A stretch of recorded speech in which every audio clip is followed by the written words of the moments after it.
menapak di bumi gitu, menapak di bumi, down to earth gitu. Ya down to earth itu adalah pengabdian itu sendiri. Jadi mengapa kata penelitian dan pengabdian itu memang harus menjadi ruhnya? Karena memang permintaannya memang kita ini kalau ingin dikenal ilmu komunikasi, kita harus mengupayakan komunikasi itu mengada di masyarakat, mengada di pemerintah. Dan dalam konteks ini saya sangat bersyukur ketika setiap kali datang ke toko buku, setiap kali datang ke manapun, entah itu Gramedia, entah itu mana, slotnya itu sudah sendirian tuh ilmu komunikasi itu.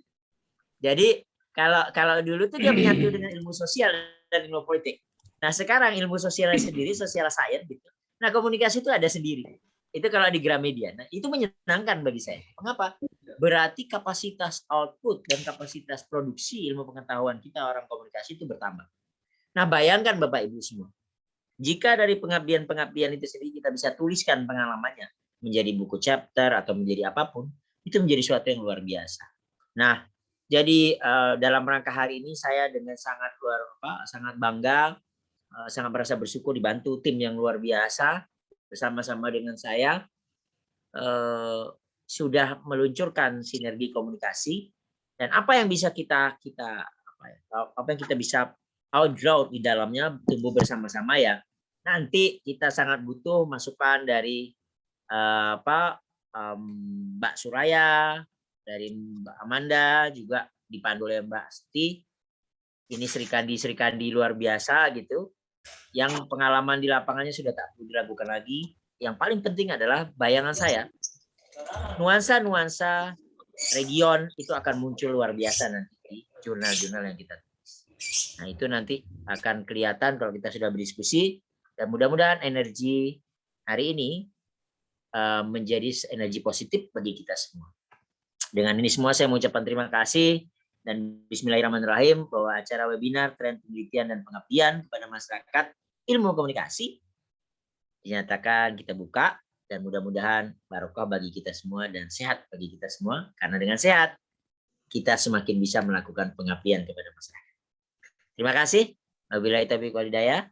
Assalamualaikum warahmatullahi wabarakatuh. Om Santi Santi. Waalaikumsalam warahmatullahi wabarakatuh. Terima kasih Pak Ketua Umum Dr. Muhammad Sulhan. Saya informasikan kembali Bapak Ibu yang disampaikan oleh Pak Ketua Umum tadi. Silakan Bapak Ibu untuk mengunjungi website Aspikom terkait dengan Direktori MBKM khusus untuk pertukaran mahasiswa di level perguruan tinggi. Selanjutnya kami langsung saja memberikan screen kepada yang terhormat Mbak Siastuti selaku moderator pada siang hari ini. Terima kasih. Terima kasih Mbak Santi. Ya, Mbak. Assalamualaikum warahmatullahi wabarakatuh, Bapak dan Ibu semua, teman-teman Korwil juga yang saya kira banyak hadir hari ini ya. Mbak Santi, apakah tidak ingin dimulai dengan foto bersama dulu? Baik. Saya suka Mbak Astrid ini, diingatkan loh. Ya memang bersama dulu tahu banget ya. Baik, kita akan foto bersama rekan-rekan. Kesediaannya paling penting. Ayo Pak Suyono, kita foto bersama dulu. Kangen kita foto bersama sebentar. Nih. Karena ini lumayan banyak, screen-nya ada 5, jadi mohon kesabarannya. Ayo baik, Pak Suyono. Monggo Pak, Bu. Baik, kita akan foto bersama Bapak Ibu. 1, 2, 3. Bukan Aspikom kalau nggak foto bareng-bareng. Ditunggu ya Bapak Ibu, mohon maaf ini karena adminnya sendirian. Jadi harus ekstra baru halaman kedua sekarang. Berapa halaman tadi, Mbak Santi? 5, Pak. Ya ampun, maaf ya Pak, soalnya Mas Fajrinya lagi ada kegiatan. Gak apa-apa, multitasking. Jadi, iya, Sri Kandi multitasking. Baik. Aspikom itu bagian terhebatnya itu ada di komunikasi publik, Bapak Ibu. Aduh. Nah, sosok yang mengaturnya itu beliau ini. Ya, Man. Ini satu lagi ya, 1 halaman lagi, Bu, sebentar. Ini adalah Pak Kuncen komunikasi publiknya Aspikom. Baik, sudah Bapak Ibu, terima kasih banyak Matur nuwun atas kesabarannya dan terima kasih Mbak Suti sudah mengingatkan. Iya, terima kasih Mbak Santi. Kami persilakan kembali, Mbak. Baik, terima kasih Baik Bapak dan Ibu semua, Assalamualaikum warahmatullahi wabarakatuh. Selamat siang menjelang sore. Kalau di tempat saya saat ini posisi waktu Indonesia Tengah sama nih dengan Mbak Made, Mbak Rasmanda gitu ya. Di Bali juga sudah bagian tengah. Salam sehat untuk kita semua. Mudah-mudahan kita selalu diberikan keberkahan seperti itu ya dan juga kesehatan. Yang saya hormati tadi ada Bapak Dr. Muhammad Sulhan, ada Ibu Yani Wasekjen Aspikom, ada Mas Fajar Junaidi, Wasekjen 2 dari Aspikom juga, kemudian mohon maaf nih Ibu Neti sebagai Wakil Ketua Aspikom, dan Bapak dan Ibu semua yang tidak bisa kami sebutkan satu persatu. Mohon izin kita melanjutkan sesuai dengan agenda kita pada hari ini, yaitu berkaitan dengan tren penelitian dan pengabdian kepada masyarakat.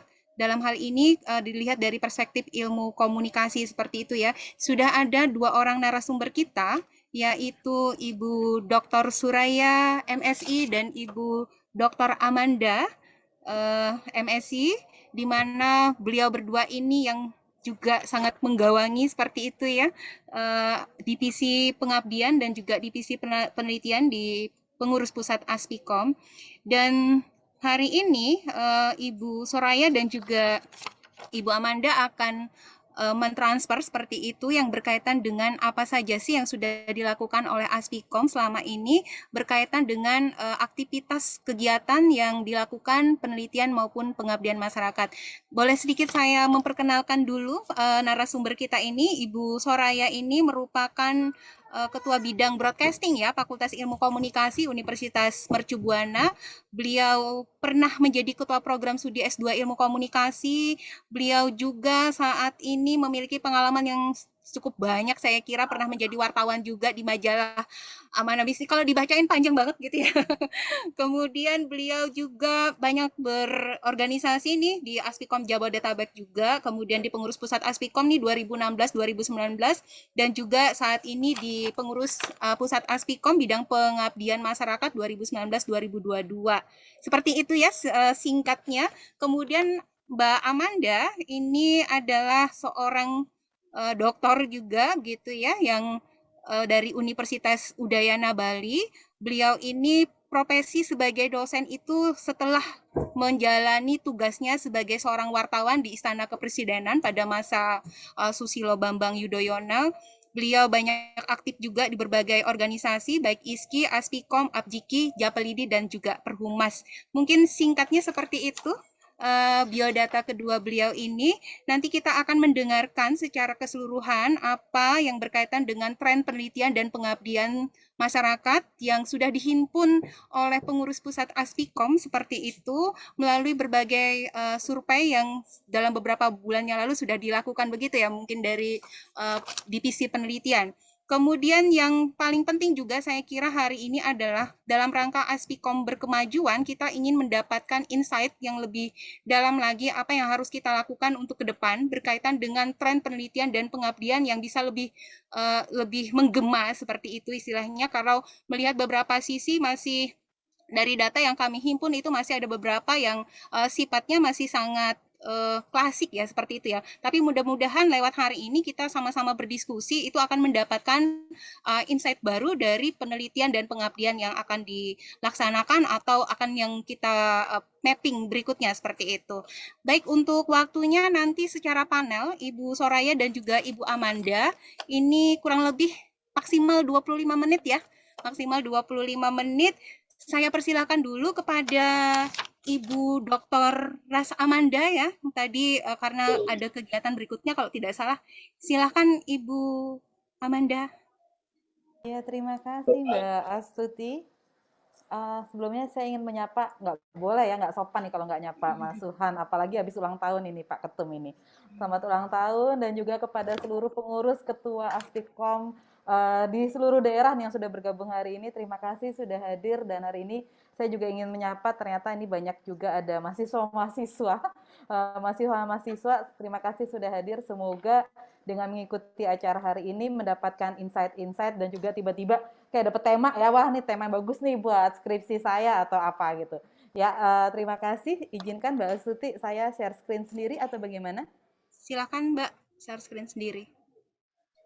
Oke. Sudah boleh. Ya, terima kasih.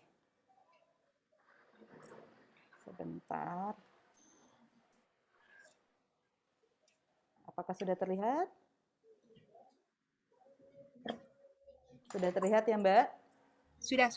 Ya, terima kasih. Ibu, Bapak, adik-adik, dan semua yang sudah bergabung di sore hari ini. Terima kasih, izinkan saya.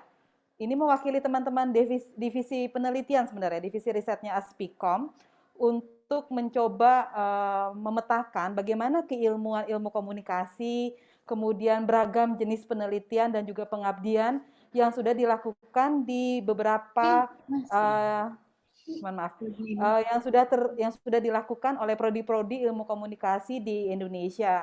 Memang data ini belum data fix, tetapi data ini masih data yang berjalan ya, karena kami juga masih menunggu Ibu Bapak Kaprodi yang mungkin bergabung hari ini untuk dapat mengisi formulir sehingga kita memiliki peta keilmuan, peta kekhususan dari prodi, kemudian juga bagaimana jenis ragam penelitian serta pengabdian, dan juga ada beberapa yang kami coba ingin petakan lainnya.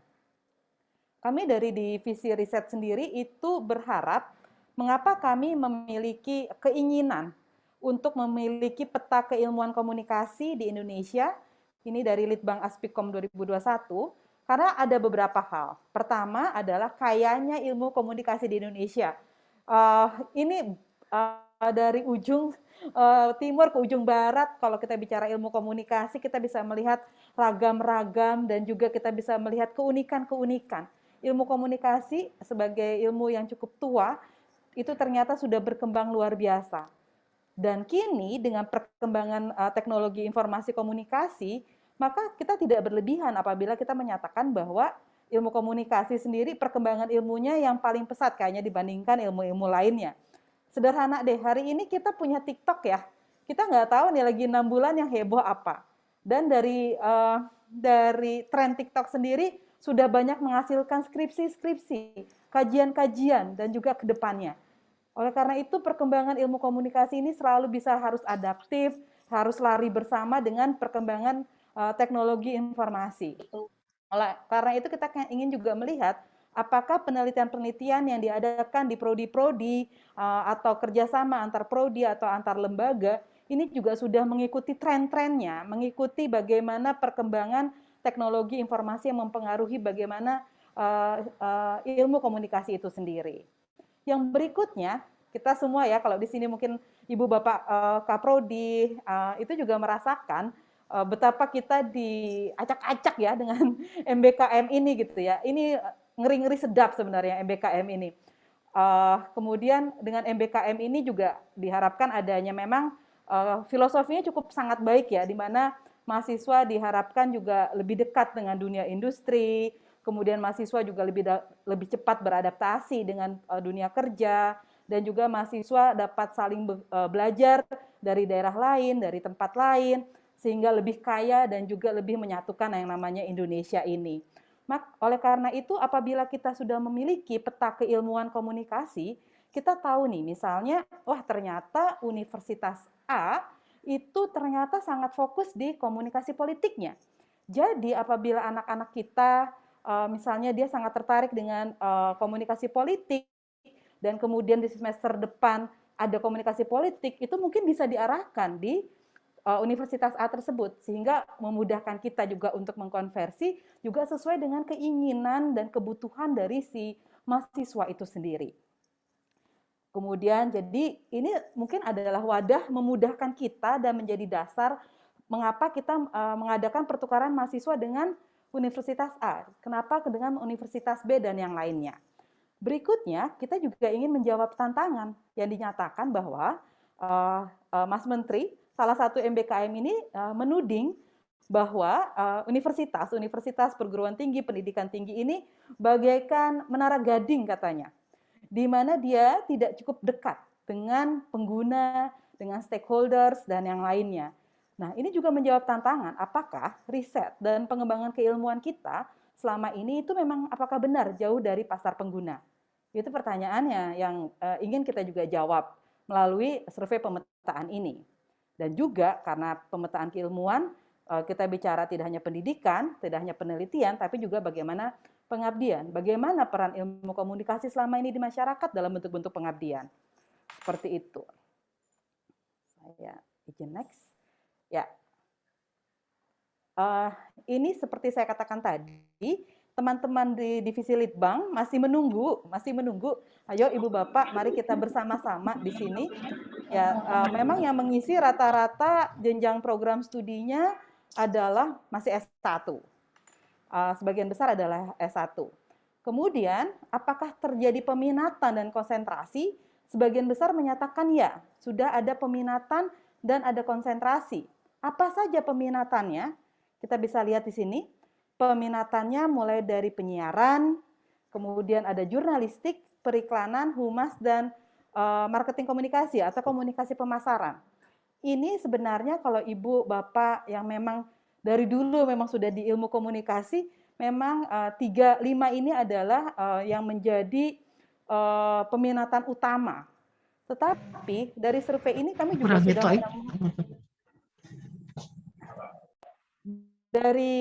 dari survei ini kami juga sudah melihat bahwa sudah mulai sangat mengkerucut peminatan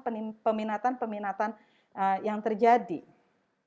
Kemudian untuk pendalaman keilmuan, ada pertanyaan untuk bertanya apakah ada ilmu apa, pendalaman keilmuan komunikasi apa yang ingin ditekankan yang menjadi ciri khas dari ilmu komunikasi tempat Ibu Bapak berada, di prodi Ibu Bapak. Ternyata dari pendalaman keilmuan ini kita bisa ada 4 besar. Pertama adalah memang ingin mendalamkan komunikasi sebagai sebuah ilmu. Yang kedua adalah mulainya kekhususan atau pendalaman keilmuannya di new media atau media-media baru. Yang berikutnya adalah humas atau public relations, dan yang berikutnya adalah komunikasi budaya. Pertanyaannya saya adalah, apabila kita bandingkan antara peminatan dengan pendalaman keilmuan, kita bisa melihat ada gap di sini.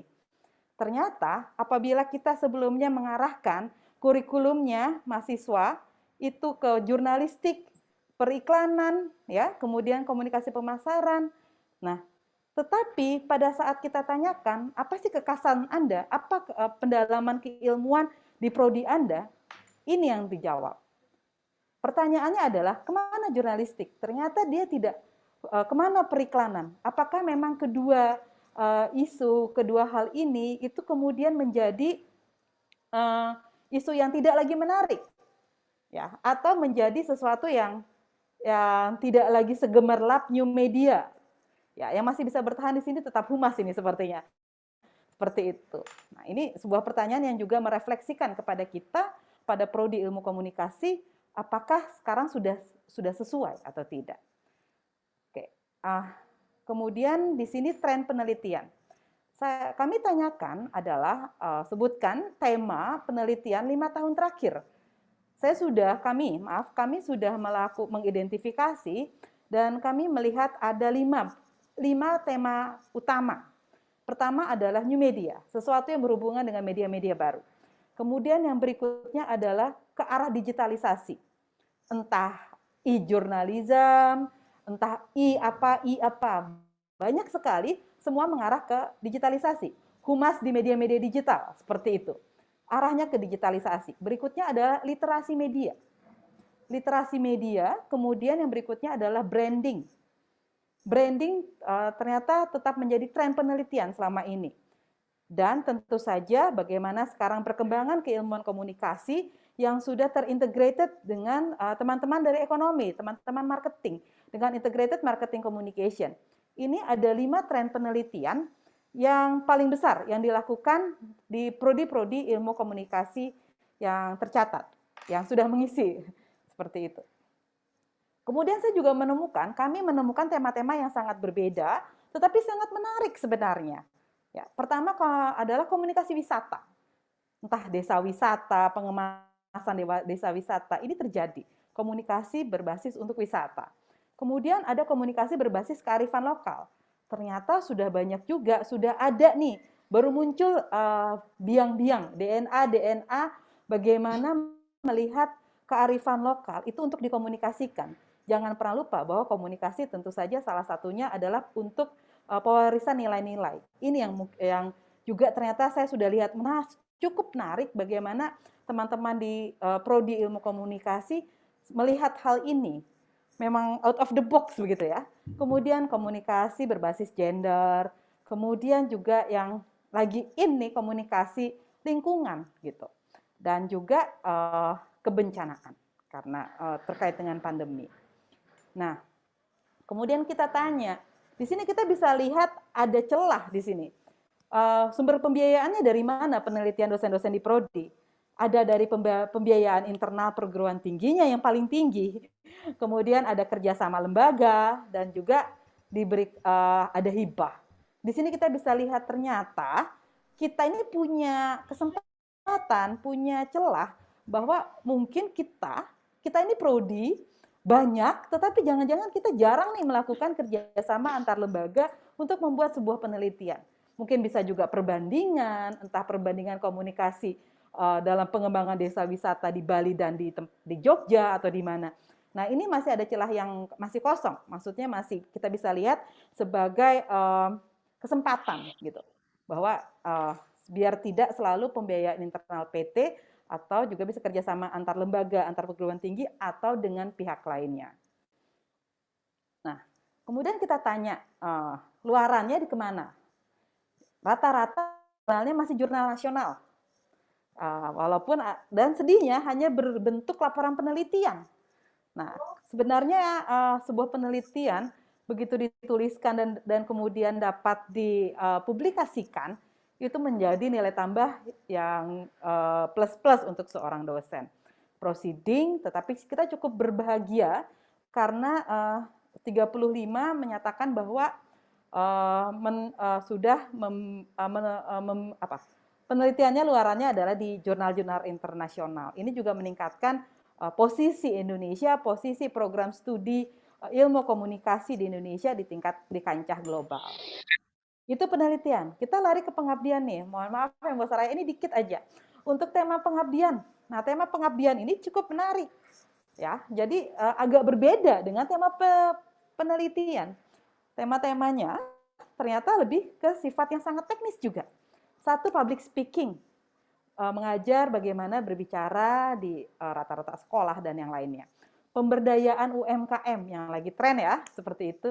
Atau penulisan ilmiah, cara menulis menjadi jurnalis, seperti itu. Literasi media, kemudian pengembangan desa wisata. Bahkan banyak yang mengambil tema-tema pengabdian, pendampingan pembuatan website, atau pelatihan fotografi. Terlihat sekali tema-tema pengabdian ini sangat-sangat teknis dan sangat-sangat basisnya praktis, menjadi sangat menarik. Seperti itu. Nah, kemudian saat ditanya apa saja bentuk pengabdiannya, memang ternyata rata-rata masih workshop, pelatihan. Yang kita semua sudah menyadari bahwa kadang kalau bentuknya adalah workshop dan pelatihan, itu seperti beli putus. Kita memberi pelatihan, kemudian kita tinggalkan, seperti itu. Sedangkan untuk pendampingan, itu kan sebenarnya yang lebih kita bisa lihat monef, perkembangan, dan tidak hanya melatih sekali kemudian kita tinggal, tetapi sebagian besar masih bentuknya pelatihan, kemudian sosialisasi dan pengembangan program. Ada juga pengabdian yang basisnya lingkungan seperti bersih-bersih dan yang lainnya. Nah, ini cukup menarik begitu. Kemudian siapa saja target pengabdian prodi? Kita bisa lihat di sini ternyata memang belum cukup banyak yang spesifik, masih di tingkat banyak masyarakat umum. Ada juga siswa sekolah menengah, itu menjadi sasaran ya, walaupun ada juga sasarannya memang lingkungan. Sedangkan untuk kelompok-kelompok yang sangat lebih spesifik atau kelompok-kelompok yang khusus, itu memang masih sangat kecil. Di sini kita bisa lihat walaupun sudah ada bibit-bibit ya, bagaimana seperti targetnya adalah kepada teman-teman LGBT, kelompok lansia, ada di pondok pesantren. Mungkin hal-hal ini yang menjadi cukup menarik untuk kita ke depan untuk melihat bagaimana pengabdian apabila memiliki sasaran yang sangat spesifik. Baik, sedangkan sumber pengabdian ini sebagian besar memang internal perguruan tinggi. Nah, Saya mencoba melihat di ini yang baru dikeluarkan oleh PR Indonesia tentang 12 isu komunikasi terkini. Kita mau melihat apakah penelitian kita nih yang tadi Humas dan yang lainnya, apakah juga karena ini isinya 12 isu komunikasi terkini ini dibuat dan dituliskan oleh orang-orang praktisi-praktisi Humas. Ini contoh saja, contoh mau melihat apakah penelitian, pengabdian, pengembangan keilmuan kita itu sudah sesuai tidak sih? Sudah sejalan, inline tidak dengan sebenarnya permasalahan-permasalahan yang dihadapi oleh teman-teman Humas. Kita bisa lihat ada yang bersama era 5.0, kemudian juga dia cerita bahwa sekarang tuh era storytelling, bagaimana membangun cerita. Nah, kemudian ada A to Z, bagaimana menghadapi krisis. Ternyata hoax juga menjadi salah satu isu komunikasi bagi teman-teman di Humas. Kemudian darurat komunikasi wabah corona, ini sudah banyak penelitiannya. Nah, yang cukup menarik adalah seperti perilaku konsumen ini, memahami generasi zaman now, membaca selera komunikasi Gen Z, ya, yang berbeda menurut mereka. Kemudian juga yang sangat-sangat praktis ya, wajah humasnya BUMN, udah gitu kode etik PR, mau salah tulis saya, kode etik maksudnya, dan juga reputasi, seperti itu. Jadi sebenarnya nggak banyak nih Mbak Astuti yang mau saya share, kita lebih banyak berdiskusi. Sebenarnya saya ingin mengajak, apakah kita berefleksi ya, apakah kita telah berkomunikasi tidak sih dengan dunia usaha, dunia industri? Apakah memang penelitian-penelitian kita ini kita mencoba punya relasi tidak dengan apa kebutuhan dunia usaha, dunia industri, sehingga apa yang kita buat bukan apa yang hanya kita inginkan, tetapi memang apa yang mereka butuhkan. Gitu. Yang berikutnya adalah dalam hal pengabdian, kita juga refleksi, apakah kita sudah memberikan kontribusi sesuai dengan apa yang masyarakat butuhkan, bukan apa yang kita punyai, seperti itu. Itu saja, sekian dari saya. Terima kasih, saya kembalikan kepada Mbak Sri Astuti. Terima kasih. Terima kasih Mbak Amanda, hasil pemaparan riset sementara ya Mbak Amanda ya. Ya, dari masih divisi ditunggu loh riset teman-teman. Astuti. Ya. Betul. Semoga ini setelah ini bertambah ya. Dari populasi yang 350-an itu bisa sudah memberikan data-datanya kepada divisi riset Aspikom sehingga kita dapat membuat pemetaan dari aktivitas penelitian yang dilakukan oleh seluruh prodi ilmu komunikasi di Indonesia ini sehingga cerminannya itu semakin terlihat gitu ya. Untuk sementara ini hanya ada 5 ya tadi Mbak tren penelitiannya ya selama kurun waktu 5 tahun terakhir mulai dari aktivitas kegiatan new media, literasi media seperti itu ya. Tapi Ya, belum itu banyak 5 besar. mengembangkan Itu 5 besar. Itu 5 besar. Iya, 5 besarnya itu. Ya. Belum banyak mengembang ke lain gitu ya. Belum. Atau gimana Mbak Manda? Baik. Belum. Nanti mungkin akan berkembang lagi dalam diskusi kita. Kita lanjutkan lagi dengan Mbak Dr. Suraya. Kepada Mbak Suraya, silakan Mbak. Baik, terima kasih kesempatannya Mbak Astuti. Ini Sri Kandi dari Pulau Kalimantan ya, yang menggawangi Aspikom di Kalimantan ya Mbak Astuti. Terima kasih. Assalamualaikum warahmatullahi wabarakatuh. Harus say hello juga nih dengan Pak Ketum, Pak Dr. Muhammad Sulhan, Ibu dosen saya, idola saya, Uni Neti, biasa dipanggil Ibu Mulhan Netisyas, Bang Iqbal yang ada di Makassar sana, dan Bang Iskandar yang ada di Sumatera Utara tentunya. Jadi tentunya ini tersebar seluruh Indonesia karena kita masuknya di pengurus pusat ya, jadi undangannya adalah di seluruh Indonesia. Saya hello juga buat Bapak Sekjen, Dr. Fajar Junaidi yang membawahi kita ya, Mbak Amanda, karena kita ada di bawah divisinya Pak Dr. Fajar Junaidi, juga Ibu yang cantik sekali, Ibu Dr. Yani Triwijayanti, Sekjen pertama padahal harusnya di sehelonya Mbak Yani dulu, baru Mas Fajar. Berhubung kami harus patuh tunduk pada Mas Fajar, jadi Mas Fajar duluan jadinya yang disebut. Juga teman-teman seluruh Indonesia yang tergabung di Aspikom, baik itu di pejabat struktural maupun para dosen ilmu komunikasi tentunya, yang berbahagia pada hari ini kita bisa silaturahmi walaupun tidak offline tapi dengan online jadinya mengurangi rasa kangen ya. Biasanya kita suka ngumpul ketika ada conference gitu. Tapi jangan lupa nanti di bulan Juni Aspikom akan mengadakan kongres nanti rencananya di Lombok ya, begitu Bu Sekjen ya. Dengan begitu mungkin mudah-mudahan kita akan bisa kangen-kangenan walaupun hybrid nanti ada yang offline dan yang online misalnya, tapi tentunya akan mengurangi rasa kangen kita untuk terus berdiskusi pada saat itu. Baik, izinkan saya untuk sekedar sharing gitu ya, pengalaman saya di dunia penelitian dan pengabdian masyarakat. Tadi sudah sedikit diungkapkan oleh Mbak Amanda, Bu Dr. Amanda tentang trennya yang ada di pengabdian masyarakat. Karena itu mungkin saya akan sedikit langsung melihat bagaimana tantangan kita ke depan dan giroh kita, semangat kita untuk masuk ke hibah-hibah pengabdian masyarakat. Kita pasti ingat banget gitu ya bahwa tujuan dari kegiatan pengabdian masyarakat kita selain kita menurunkan roadmap penelitian kita, tentunya juga menjadi kegiatan kita di pengabdian masyarakat. Boleh kita menuju kepada SDGs yang memang mengangkat kita untuk ke development goals-nya, tentu arahnya ke sustainability tentu ya. Nah dari situ kita bisa lihat apa saja sih yang bisa kita lakukan di pengabdian masyarakat. Oke, kalau kita lihat roadmap-nya di BRIN ya, di riset dan pengabdian masyarakat, tentu kita bisa lihat bahwa rencana sasaran strategis yang dilakukan oleh Dikti, baik di penelitian maupun baik pendidikan, penelitian maupun di pengabdian masyarakat. Kita bisa lihat tentunya bahwa harus ada tentang kualitas pembelajaran dalam hal ini karena kita udah ada di era MBKM, maka apa yang kita lakukan baik di pendidikan, penelitian dan pengabdian masyarakat tentunya ke arah MBKM. Gitu. Dan meningkatkan kelembagaan impact dari pendidikan tinggi dan relevansinya pada kualitas dan kuantitas sumber daya di impact dan di Dikti tentunya. Jadi tentunya kita akan berorientasi kepada mahasiswa pastinya. Jadi peningkatan SDM ini bukan hanya di dosen, tapi peningkatan dosen tentunya akan bersumber kepada tujuannya kepada mahasiswanya pastinya. Lalu peningkatan relevansi dan produktivitas riset dan pengembangannya, tadi sudah dijelaskan oleh Mbak Amanda dari divisi riset, kalau saya mewakili teman-teman dari divisi pengabdian masyarakat.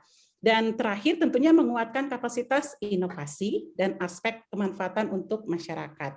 Nah, teman-teman semua, kalau kita lihat tadi dari apa yang dijelaskan Mbak Amanda, maka kita bisa lihat topik-topik ini sebenarnya adalah yang lolos pada hibah pengabdian masyarakat.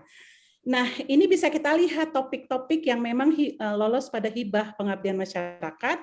Misalnya, teman-teman yang ada di broadcasting, kebetulan karena saya kabit broadcasting ya di Universitas Mercu Buana, kita punya kompetensi fotografi, videografi, tata kelola media, itu bisa saja kita akan berikan kepada para user kita. Para user kita yaitu tentunya ini tempatnya Mbak Amanda nih Bali, ya bisa saja kita berlakukan kepada Pandeglang misalnya yang baru kena musibah Tanjung Lesungnya, gitu ya, bisa saja bagaimana mereka merebranding dan sebagainya. Jadi kalau kita melihat topik-topik ini, kayaknya kok bisa ya kita ngajuin ke hibah pengabdian masyarakat gitu ya.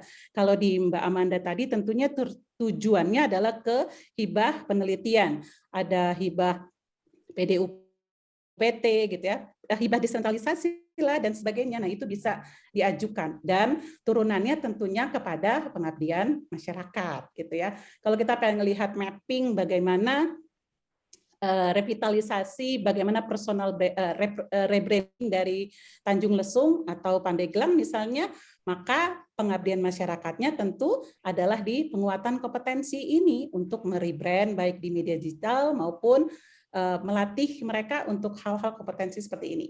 Kalau tadi literasi digital, literasi media bisa melakukannya dengan penelitian dan itu juga bisa dilakukan dengan pengabdian masyarakat.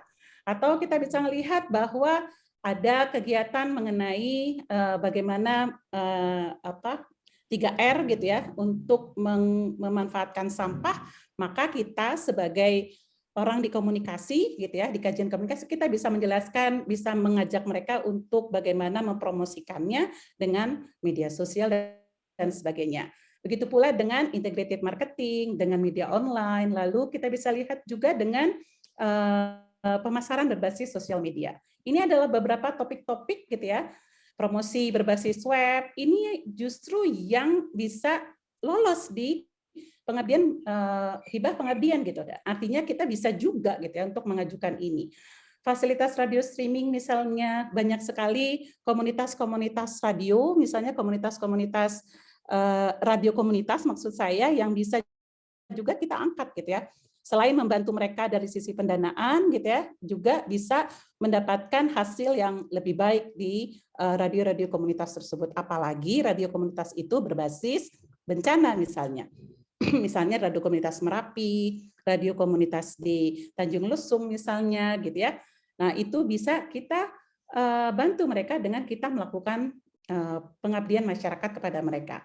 Begitu pula dengan media edukatif yang ramah misalnya, terus dan juga bisa kita melakukan pengabdian masyarakat untuk kepada siswa disabilitas misalnya dengan tadi kata Mbak Amanda ada public speaking, atau meningkatkan rasa percaya diri dia dengan di interpersonal communication. Ini topik-topik yang bisa kita angkat gitu ya untuk melakukan pengabdian masyarakat.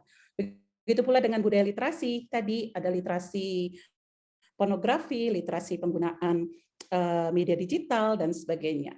Ini teman-teman, apalagi yang ini nih, biasanya pendidikan etika bermedia sosial melalui pelatihan literasi media anti-hoax, hate speech, dan perilaku bullying. Ini sebenarnya bisa, gitu, dan ini bisa lolos loh, ini di pengabdian masyarakat. Bisa kita lihat lagi, pelatihan pemanfaatan e-commerce, pemanfaatan marketplace dan media sosial, atau kita bisa lihat pemasaran e-marketing. Mungkin ini banyak ke marketing communication ya. Mungkin kita bisa lihat ini banyak yang digunakan oleh teman-teman di bidang ilmu manajemen misalnya, tapi kita bisa melihat itu untuk ke media digitalnya. Kita bisa lihat juga ini ada teman-teman yang di Japelidi. Kalau Japelidi kan mungkin mereka adalah jaringan peneliti, ya kan? Tapi kalau di masyarakat anti fitnah Indonesia, Mafindo, dia pasti bisa melakukan ini nih, bimbingan teknis, verifikasi hoax. Nah, tapi kita sebagai dosen komunikasi pasti bisa gitu. Dan ini ternyata lolos gitu ya di hibah pengabdian masyarakat. Nah, terkait dengan hibah pengabdian masyarakat, tadi udah dijelasin nih sama Mbak Amanda bahwa kegiatan-kegiatan pengabdian masyarakat biasanya kebanyakan, mayoritas tadi ya, yang paling banyak adalah melakukan pelatihan dan workshop gitu. Nah, sementara tuntutan di hibah nggak cuma sampai di situ gitu loh, karena dia harus ada 3 proses gitu kan, dan dia juga ada sebuah produknya gitu. Nah, jadi kalau misalnya kita mau melakukan pengabdian dengan media digital, maka kita harus tahu juga bagaimana mereka punya alat gitu ya untuk checking misalnya ini seperti ini nomor 3. Nah, itu kita juga harus punya itu. Ada hasil yang diungkapkan hasil dari kegiatan pengabdian masyarakat itu. Nah, jadi nggak boleh ditinggalkan seperti itu gitu ya. Lalu yang terakhir adalah melakukan pendampingan. Nah, jadi tidak boleh ditinggalkan begitu saja. Nah, itu adalah tuntutan yang paling ideal ketika kita mengajukan hibah pengabdian masyarakat. Hanya mungkin pada saat ini memang kegiatan yang minimal sekali dilakukan adalah melakukan pelatihan dan workshop gitu ya. Jadi betul-betul kita melakukan pelatihan kepada mereka bagaimana checking fakta. Lalu bagaimana misalnya ini teman-teman yang ada di Mercu Buana Jogja, itu nih dua topik yang atas ini itu adalah hibah dari teman-teman dari Fakultas Ilmu Komunikasi Universitas Mercu Buana Jogja. Mereka melakukan manajemen usaha berbasis media sosial dan kreatif packaging. Gitu. Jadi mereka mengajarkan dulu packagingnya yang kreatif, yang eye-catching, yang menarik sehingga orang mau beli gitu ya dari Mbak Pia Ivan ini, karena kan terkenal ya. Jadi ingat nih Mbak Yani sama Mbak Pianya dari Jogja gitu ya. Nah, lalu bagaimana manajemen usaha itu berbasis media sosial. Nah, jadi ada satu pelatihan mengenai packaging lalu dipromosikannya lewat media sosial, dan yang terakhir harus lihat pendampingannya sudah sampai sejauh mana penjualan mereka, pemanfaatan atau manajemen usaha dari media sosial tersebut. Nah, kayak gitu. Nah, begitu pula dengan ini potensi wisata yang ada di Jogja. Kebetulan ini desa wisata Bukit Mojo. Saya belum pernah ke sini nih. Ya Mas Jun ya, nanti harus diajak ke sini nih Mas Jun. Lalu kita bisa lihat bagaimana promosi melalui AMC untuk meningkatkan daya saing potensi wisata, karena Jogja ini surganya wisata ya. Jadi bagaimana dia bisa meningkatkan daya saing potensi wisata. Nah, ini adalah contoh saja untuk melihat bahwa ketika kita melakukan pengabdian masyarakat, jadi bukan hanya melakukan pelatihan, workshop, dan sebagainya, walaupun itu diperbolehkan. Kenapa? Karena itu adalah syarat minimal ya, kita melakukan pengabdian masyarakat. Dan jangan lupa, di dalam buku panduan penelitian dan pengabdian, bahwa yang disebut komunitas atau user kita, target sasaran tadi yang disebut sama Mbak Amanda, itu adalah 200 km maksimal ya, 200 km dari universitas kita. Jadi kalau Universitas Mercu Buana 200 km sampai sana, misalnya kami ke Pandeglang atau kami ke Sarwana misalnya. Dari situ apakah 200 km memenuhi atau tidak? Kalau memenuhi berarti kami boleh sampai ke sana sambil jalan-jalan untuk membuat desa binaan di sana misalnya. Jadi kalau sampai ke Bandung itu baru 200 kilo misalnya. Ya, tapi nggak usah sampai ke Bandung misalnya dan sebagainya. Jadi Bapak dan Ibu boleh melakukan kegiatan pengabdian masyarakat maksimal itu 200 km dari universitas Bapak dan Ibu. Begitu. Nah, tadi di awal Mas Jun sudah mempromosikan gitu ya, bahwa yang namanya penelitian dan pengabdian, terutama dalam pengabdian masyarakat, jangan disia-siakan kegiatannya, tapi juga harus dituliskan, gitu ya. Nah, tulisan ini tentunya dalam bentuk artikel. Artikel ini tentunya di jurnal pengabdian masyarakat. Betul, kata Mas Jun tadi, Mbak Rahma tadi juga sudah mention bahwa jurnal pengabdian masyarakat itu masih sedikit, ya. Nah, kita lihat sekarang jurnal pengabdian masyarakat yang ada di Sinta 2 hanya 1. Kalau saya tracing sampai kemarin, itu jurnal pengabdian masyarakat itu sekitar 76 saja. Itu baru yang saya tracing ya. Mudah-mudahan masih banyak lagi yang tidak saya grab gitu, yang di luar kemampuan saya gitu. Tapi dari jurnal pengabdian masyarakat yang ada di Sinta 2 memang baru 1 yang dikeluarkan oleh Universitas Indonesia, ASEAN Journal of Community Engagement. Memang mereka berniat juga untuk ke Sinta 1. Jadi mereka sedang merubah manajemen jurnalnya supaya bisa masuk ke Sinta 1. Mudah-mudahan kita doakan mereka. Ada yang ada di Sinta 3, gitu Bapak dan Ibu. Ya nanti bisa saya share ya, jadi bisa tahu kemana gitu. Selain ke sinergi komunikasi, selain itu bisa ke semua ini. Jadi kalau di Sinta 3 memang baru 6 jurnal, gitu ya. Di sini bisa kita lihat jurnal-jurnal apa saja yang ada di Sinta 3, dan yang di Sinta 4 itu ada 23 jurnal masuk di Sinta 4, termasuk dari Universitas Muhammadiyah Jogja, gitu ya, tempatnya Mas Fajar Jun ini. Lalu ada di Malang, Malang tuh Muhammadiyah Malang, Das Islam Malang itu memang sangat konsisten juga selain Muhammadiyah Jogja ya. Nah, lalu di UGM juga ada, tapi walaupun masih di Sinta 4 gitu. Kita bisa lihat IPB juga ada, gitu ya. Tapi yang mendominasi jurnal pengabdian masyarakat ini kebanyakan itu dari IKIP atau universitas negeri yang dulunya IKIP juga gitu. Kenapa? Karena mayoritas topik yang ada di pengabdian masyarakat itu adalah tentang media pembelajaran gitu. Jadi mereka banyak tentang bagaimana mengajarkan masyarakat untuk ke edukasi tentunya. Ya kan ini banyak sekali yang ada di IKIP atau Universitas Negeri. Nah, ini yang di Sinta 4. Lalu yang di Universitas Negeri Medan juga ada, Bang Iskandar. Ya, kalau kita bisa lihat Unhas yang ada di Makassar juga ada, gitu ya. Walaupun juga ada dari Unpad, di Sinta 4, lalu di Sinta 5 ada 27 jurnal. Mudah-mudahan ini tetap naik ya, yang dari Sinta 5. Ini Abdi Mustopo, ini sebenarnya juga dari komunikasinya, Fakultas Ilmu Komunikasinya Mustopo, gitu ya. Dia punya jurnal pengabdian masyarakatnya, walaupun masuk di Sinta 5. Lalu kita bisa lihat dari Jember, Malang, gitu ya, Bandung, Unisba Bandung, Ahmad Dahlan, tentunya Lampung juga ada, Banjarmasin juga ada, Mbak Astuti, yang masuk ke Sinta 5, itu. Lalu kita bisa lihat ini kebanyakan punya Muhammadiyah dan punya Universitas Negeri. Ini yang di Sinta 5. Kalau kita lihat di Sinta 6 masih cuma 6 jurnal yang ada di Sinta 6.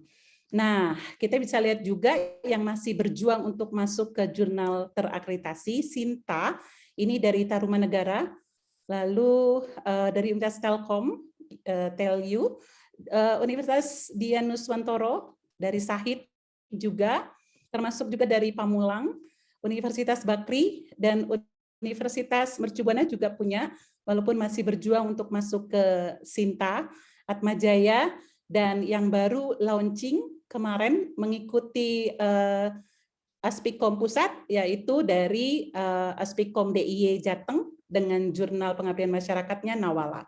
Dan terakhir kami juga sudah menunggu artikel ibu-ibu dan bapak-bapak ya untuk submit di jurnal Sinergi Komunikasi ini di OJS. Tadi sudah dijelaskan sama Mas Jun bahwa sementara kami 2 kali terbit gitu ya di OJS kami, silakan submit 2 kali terbit di Juli dan Desember.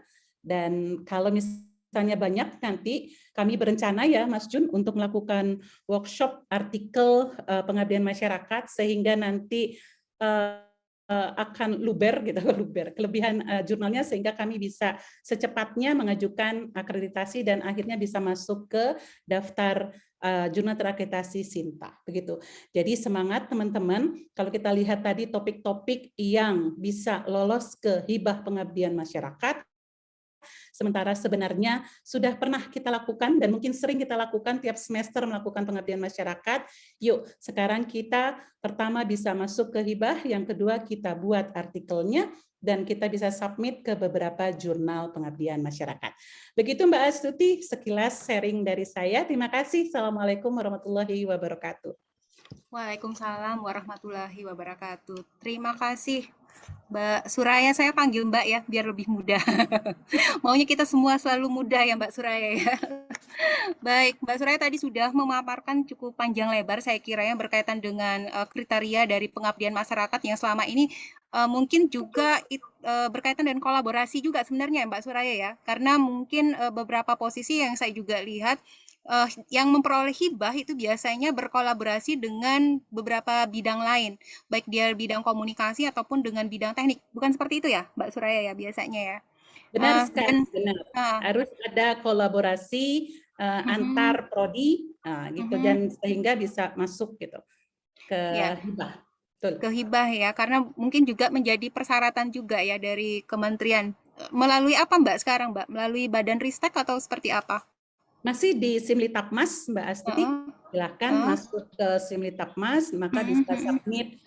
Sama seperti penelitian juga masuk di Simlitapmas, hanya ada pilihannya apakah mau submit penelitian atau mau submit pengabdian masyarakat. Tapi mungkin tentu kriteria dari pengabdiannya sendiri ya Mbak Suraya, yang kayaknya kita selama ini mungkin lebih banyak fokusnya ke penelitian, tetapi dari sisi pengabdian masih agak sedikit. Ada insight nggak Mbak, kira-kira kalau pengabdian memungkinkan nggak untuk ditingkatkan menjadi penelitian juga? Gini, Sebenarnya kebalik, Mbak. Harusnya Oh, gitu dari ya. penelitian ke pengabdian masyarakat, gitu loh. Karena roadmap kita penelitian harusnya sinergi. Nah, ingat sinergi lagi kan? Sinergi antara penelitian dan pengabdian. Kalau kita sudah riset, maka tentunya kita juga akan mengaplikasikan riset kita ke pengabdian masyarakat. Ini ada satu lagi, jangan lupa. Ketika kita melakukan pengabdian masyarakat, kita harus melakukan evaluasi. Kita harus nyebarin kuesioner nih, sampai sejauh mana pengabdian masyarakat kita itu betul-betul dipahami. Makanya ada kalau di Hibah namanya monitoring, itu kan, pendampingan. Nah, di situ kita harus melakukan evaluasi. Tapi kalau kita melakukan pengabdian masyarakat itu hanya pelatihan saja, workshop saja, tetap kita harus nyebarin kuesioner kepada mereka sampai sejauh mana tingkat pemahaman mereka terhadap apa yang kita lakukan. Kenapa? Karena di artikel pengabdian masyarakat kita itu juga harusnya diungkapkan gitu loh. Jadi selain kita evaluasi ya, kegiatannya, maka evaluasinya apa? Ini apa namanya, objective minded ya.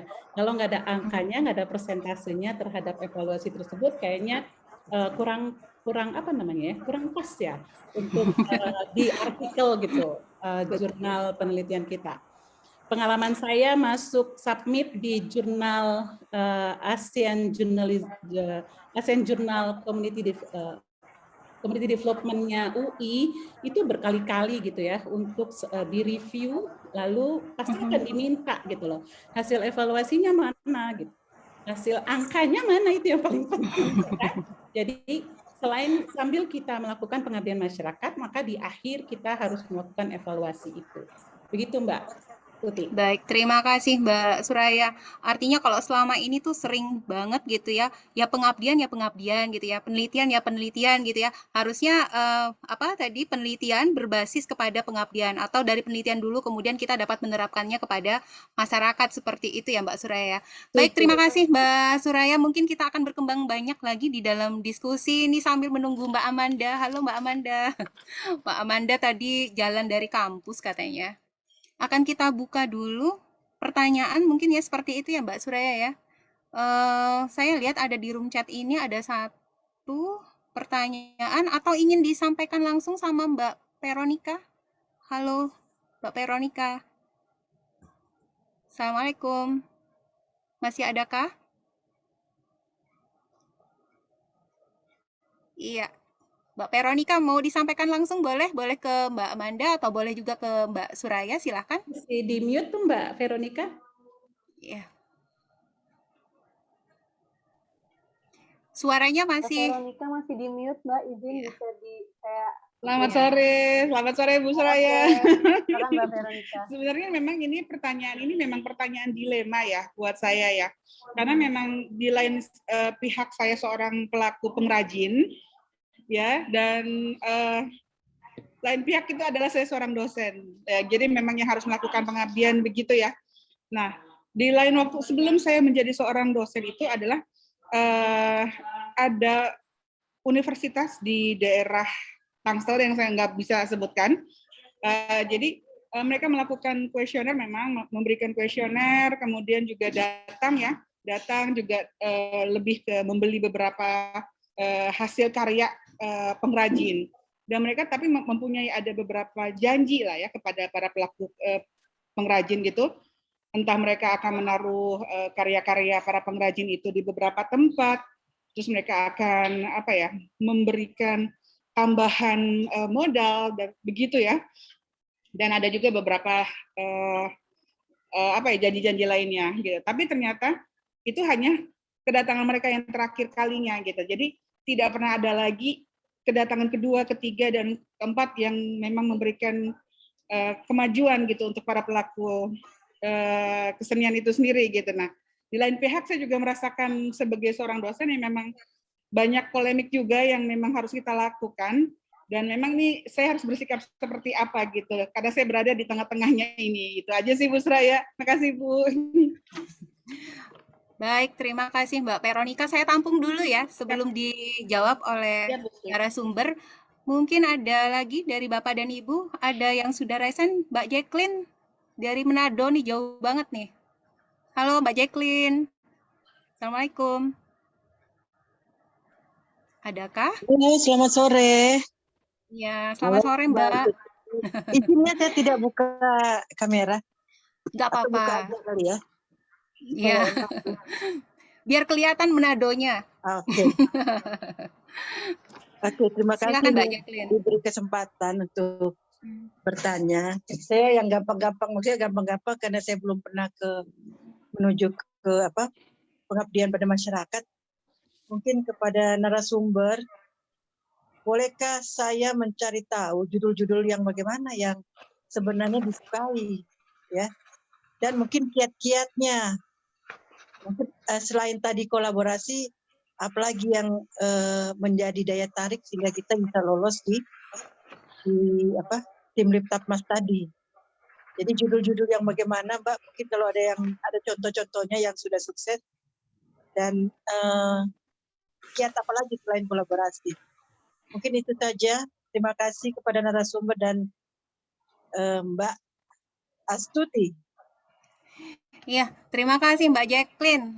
Ini kayaknya diborong. Silakan dijawab Mbak Suraya ya. Tadi pertanyaan dari Mbak Veronica itu gimana sih kok hasil setelah melakukan pendampingan tidak berkelanjutan ya, intinya seperti itu. Yang kedua dari Mbak Jacqueline ini berkaitan dengan judul-judul yang memungkinkan sekali untuk mendapatkan pendanaan hibah ya. Yang kita harapkan tuh pendanaan hibah yang besar ya Mbak ya, karena biasanya pembagian pengabdian kalau dihitung untuk akreditasi itu biasanya susah sekali mencarinya. Mungkin seperti itu Mbak Soraya, silakan. Terima kasih Mbak Astuti, Mbak Veronica, pastinya dilema antara praktisi dan akademisi ya sebenarnya begitu. Di satu sisi kita sebagai pelaku UMKM pasti mengharapkan untuk bisa terus sustainability berkelanjutan. Tapi di sisi kita sebagai seorang akademisi tentu kita punya banyak keterbatasan gitu ya. Jadi artinya dilema itu tentunya harusnya diatasi dengan membuat perjanjian gitu ya dengan mitra kita gitu, istilahnya adalah yang memberikan pengabdian masyarakat gitu loh. Kita sebagai dosen pastinya kan akan meminta surat gitu ya bahwa kita sudah melakukan pengabdian masyarakat di daerah tersebut. Itu yang pertama. Nah, tentunya sebagai seorang praktisi UMKM, ya tentunya harus juga bisa melakukan perjanjian dengan universitas yang melakukan pengabdian masyarakat tersebut gitu. Apakah kami hanya sekali saja atau kami akan menjadi desa binaan gitu ya? Kalau menjadi desa binaan maka tentunya universitas tersebut akan terus datang gitu ya untuk melanjutkan program-program mereka. Seperti tadi kita melakukan pelatihan, setelah melakukan pelatihan terhadap produknya, lalu setelah itu bagaimana pelatihan untuk marketingnya, packaging dulu, baru marketingnya dulu, kan begitu. Seharusnya yang ideal ya Mbak ya. Tapi kita di satu sisi mungkin ada keterbatasan di universitas yang ada, atau di tempat kita, universitas tempat kita, bahwa dananya udah selesai gitu misalnya. Atau universitas minta untuk ke tempat daerah yang lain kan gitu. Ada beberapa kebijakan dari universitasnya dan ada kebijakan juga di UMKM-nya begitu. Jadi kitalah yang harus bisa menyatukan dua hal ini. Karena masyarakatlah yang menjadi tempat kita gitu untuk melakukan pengabdian pada masyarakat. Ini juga terkait dengan etika ya teman-teman sebagai akademisi gitu. Jangan sampai justru kita memanfaatkan mereka saja gitu loh. Ada beberapa justru lebih parah Mbak Veronica. Saya biasa manggil Mbak Ita aja ya. Mbak Ita ada yang lebih parah gitu loh. Cuman datang ke sekolah minta tanda tangan bahwa mereka sudah melakukan pengabdian masyarakat. Ada yang seperti itu gitu. Tanpa mereka melakukan kegiatan itu gitu. Nah, itu yang ekstrim gitu ya, yang ekstrim kiri itu melakukan seperti itu, Mbak. Nah, itu justru etika kita sebagai seorang akademisi untuk tidak melakukan itu gitu loh. Bahwa memang betul-betul pengabdian masyarakat kita, apalagi dana hibah ya, dana hibah itu bukan untuk kantong kita, enggak, tapi justru sustainability development untuk tempat kita melakukan pengabdian masyarakat begitu. Nah, itu yang secara etis ya yang harus kita lakukan seperti itu. Mudah-mudahan terjawab ya Mbak Ita. Kalau enggak kita jawab aja. Kalau saya boleh simpulkan itu kita pertama itu adalah membuat kontrak yang jelas ya Bu ya.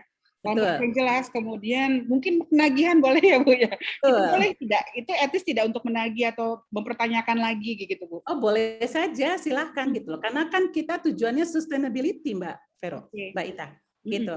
Ya, jadi memang itu betul tadi saya bilang bahwa ini adalah program sustainability gitu dalam bentuk pengabdian masyarakat yang dilakukan oleh dosen-dosen di universitas gitu, di pendidikan tinggi tentunya. Dan syarat hibah juga betul itu sustainability gitu ya. Jadi betul-betul sustainability development yang dilakukan dalam pengabdian masyarakat. Mudah-mudahan terjawab ya Mbak Ita. Oke, untuk Mbak Jacqueline, salam ketemu lagi. Dulu di Manado kita pernah sekali doang ke Manado ya, tapi mungkin nggak say hello karena mungkin belum kenal saat itu gitu ya. Mudah-mudahan silaturahminya terus berlangsung. Tadi materi saya sebenarnya topik-topik hibah, topik-topik pengabdian masyarakat saya ambil dari hibah pengabdian masyarakat di tahun 2019, 2020 dan 2021 gitu. Jadi materi saya sudah saya share tadi di kolom chat, silakan bisa dilihat. Seperti tadi bagaimana melakukan pelatihan promosi wisata, kita melakukan pelatihan tentang fotografi, videografi untuk promosi wisata, atau kita mau melakukan literasi digital misalnya. Nah, itu sebenarnya kalau kita lihat topik-topik pengabdian masyarakatnya memang udah banget ya, itu yang biasanya kita lakukan gitu. Nah, cuman sebenarnya saya belum pernah mendapatkan hibah pengabdian masyarakat. Alhamdulillahnya di Universitas Mercu Buana selalu sharing gitu ya dengan para reviewer dari pengabdian masyarakat di Dikti. Kemarin Pak Derajat sudah menjelaskan bahwa pertama selain kolaborasi antar prodi ya, misalnya kalau misalnya kita di komunikasi, kita bisa kolaborasi dengan psikologi atau dengan ilmu komputer ya, fakultas ilmu komputer misalnya. Kita mengajarkan, memberikan pelatihan mereka tentang kontennya, lalu aplikasinya dilakukan oleh para teman-teman di Fasilkom misalnya, gitu. Walaupun kita bisa sih bikin website, bikin apa gitu ya, tapi kita bisa kolaborasi dengan mereka. Lalu dari sisi psikologinya mungkin kita bisa lihat pendampingan mereka dalam melakukan hal itu gitu. Nah itu dasar pertama kolaborasi gitu ya. Yang kedua sebenarnya yang pertama adalah administrasi. Nah administrasi ini yang harus kita lihat adalah syarat siapa yang boleh mengajukan. Yang boleh mengajukan tentunya minimal lektor gitu ya. S2 lektor atau doktor lektor gitu. Nah itu pertama. Yang kedua Anda harus bisa membedakan antara mitra dan user. Mitra adalah orang yang Anda ajak bermitra gitu. Misalnya saya bermitra dengan universitasnya Mbak Astuti gitu. Usernya siapa? Usernya adalah UMKM di Jogja. Jauh juga ya jalan-jalan kita Mbak Astuti ya. Itu gitu. Walaupun kita melakukannya secara daring, secara online ya. Secara online, bahkan kemarin memang full online Mbak. Gitu. Jadi tidak offline. Kita bisa melakukan itu. Jadi kita harus punya mitra dan kita tahu siapa usernya gitu. Nah, itu yang dijelaskan oleh Pak Derajat pada saat itu. Jadi pertama kita bisa lihat topiknya, itu harus sustainability gitu ya. Yang kedua tentunya syarat kita sebagai dosen pengusul gitu ya, tentu harus dilihat kepangkatan akademik kita gitu ya. Begitu pula anggotanya. Terus yang ketiga adalah dari sisi administrasinya, apakah siapa mitra kita, siapa user kita. Nah, itu biasanya yang menggugurkan. Dari sisi itu saja sudah menggugurkan gitu loh. Nah itu sayang banget dari sisi administrasi saja, ya kan? Mitranya siapa? Kita cuma tinggal minta kok tanda tangan mereka sebagai mitra. Lalu usernya tadi seperti kasusnya Mbak Veronica tadi, ya kita bikin perjanjian gitu ya, sampai dari pelatihan, pembuatan aplikasinya untuk melakukan itu, baru sampai ke pendampingannya. Nah, ini tadi kolaborasi ini dari 3 bidang studi misalnya gitu ya, bisa menjalankan ini. Jadi di Universitas Bapak dan Ibu pasti punya beberapa bidang studi gitu ya yang bisa dikolaborasi. Walaupun nggak harus 3, 2 saja sudah memenuhi syarat. Itu yang bisa saya jawab. Mungkin Mbak Jacqueline bisa lihat materi saya, nanti ada beberapa judul-judul atau topik-topik yang lulus hibah pengabdian masyarakat di 2019, 2020, dan 2021. Itu sementara Mbak Astuti, terima kasih. Mudah-mudahan bisa diskusi berlanjut. Iya, terima kasih Mbak Soraya. Terima kasih Mbak Jacqueline. Sama-sama. Iya, salam hangat untuk warga Manado. Iya. Baik, kita lanjutkan lagi. Saya bacakan ya, mungkin ya nanti masih ada yang raise hand, tapi saya bacakan dulu yang ada di room chat. Mungkin ini pertanyaannya juga masih ke pengabdian, nampaknya Mbak Soraya. Apakah kita dapat mencari menggandeng dunia industri seperti itu ya ketika kita ingin melakukan kegiatan pengabdian masyarakat, kemudian memungkinkan nggak sih kalau pengabdian masyarakat itu kita bikin artikel tapi dipecah menjadi dua gitu ya, jadi dua artikel, bisa dilakukan untuk artikel pengabdian dan juga digunakan untuk artikel penelitian. Nah, ini satu tema kegiatan mungkin ya, tapi dipecah menjadi dua untuk aktivitas penelitian dan juga untuk aktivitas pengabdian. Mungkin juga bisa dibantu nanti oleh Mbak Amanda. Silakan Mbak Suraya. Baik, senang banget nih kita banyak diskusinya. Mas Yusuf, tadi saya sudah jelaskan ada mitra gitu ya. Nah, biasanya ada mitra ini biasanya bukan hanya universitas, tapi juga industri. Industri bisa kita jadikan universitas, tapi dengan catatan nih Mas Alminifmi ya, tidak boleh ada sponsorship gitu loh, gitu untuk di situ gitu kan. Kalau toh memang sponsorship ya kalau dihibah nggak boleh gitu ya. Tapi untuk kegiatan kita sendiri boleh-boleh saja gitu kan. Dan jangan lupa bahwa pengabdian masyarakat kita ini bukan berbentuk santunan, pembagian sembako, bukan. Tapi kalau untuk pendamping saja kegiatan kita, lalu kita ada dampingan tentang pemberian sembako, sunatan massal misalnya, boleh-boleh saja gitu. Tapi pengabdian masyarakat kita ini topiknya betul-betul sesuai kompetensi kita di ilmu komunikasi gitu ya. Nah, jadi ada mitranya, boleh mitra industri misalnya gitu ya. Misalnya bahwa industri tentang aplikasi gitu ya, startup gitu ya, lalu kita berikan startup itu ke user kita, itu nggak apa-apa gitu. Kalau misalnya mau ada sponsorship ya tentunya bukan di dalam hibah, dan itu tidak boleh dikasih tahu kalau di hibah pengabdian masyarakat ya Mas, itu nggak boleh. Betul-betul kita melakukannya memang dananya dana hibah gitu. Nanti gimana caranya membedakan bagaimana pelaporan dana hibahnya dari hibahnya dan dari sponsorshipnya. Tapi kalau dalam pelaksanaan kita di universitas, kalau memang itu diperbolehkan, silakan gitu. Oke, untuk artikel sampai sejauh mana Bapak dan Ibu bisa melakukan itu secara luas, maka bisa saja dilakukan gitu untuk membedah atau memisahkan menjadi dua artikel gitu. Walaupun kalau saya belum pernah gitu ya, kalau di pelaksanaan kegiatan pengabdian masyarakat, terus langsung saya bikin artikel pengabdian masyarakat. Tapi kalau misalnya penelitian itu terkait dengan pengabdian masyarakat, saya ada gitu. Jadi penelitiannya adalah saya melakukan penelitian tentang efek media digital, media sosial terhadap tingkat kecemasan misalnya, atau need of achievement siswa gitu ya. Nah, itu penelitian saya. Nah, tapi pada saat pengabdian masyarakat, maka dua kuesioner saya sebarkan. Ya, yang kedua saya melakukan pengabdian masyarakat untuk melakukan literasi digital, literasi penggunaan media sosial secara bijak. Judulnya Smart Menggunakan Media Sosial. Itu pengabdian masyarakat saya. Sehingga saya dapat dua artikel. Artikel saya yang tadi, efek dari media sosial terhadap need of achievement, tingkat kompetisi kepada siswa atau tingkat kecemasan terhadap siswa gitu ya. Dan yang kedua artikel saya tentang smart digital gitu, smart penggunaan media sosial. Jadi ada dua artikel di situ Mbak Luciana. Jadi ada dua jurnal yang saya bisa, artikel jurnal yang saya bisa hasilkan. Nah, begitu ya. Tapi kalau satu kegiatan pengabdian masyarakat, betul saya belum pernah melakukan itu. Tapi ketika saya datang ke SMK Negeri 1 Bayah di Sawarna sana, saya melakukan dua hal, penelitian dan pengabdian masyarakat. Ada dua kuesioner yang saya kasih, kuesioner terhadap penelitian saya dan kuesioner terhadap evaluasi yang dilakukan dalam kegiatan pengabdian masyarakat. Itu sharing aja yang saya lakukan selama ini. Begitu Mbak Astuti, terima kasih.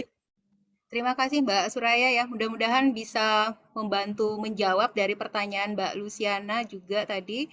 Dan ada lagi nih pertanyaan mungkin ke Mbak Amanda. Mbak Amanda, apakah penelitian ini kita boleh mencari sponsor seperti itu untuk membiayai penelitian kita? Mbak Amanda. Ya, halo Mbak Amanda.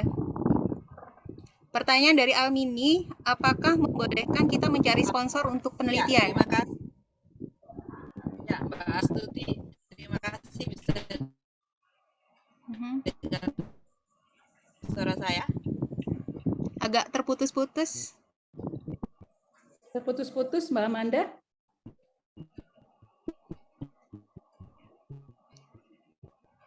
Agak terputus-putus ya.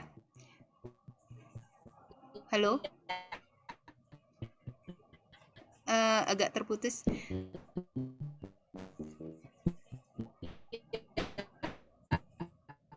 Masih putus-putus, Mbak Amanda. Tidak terdengar.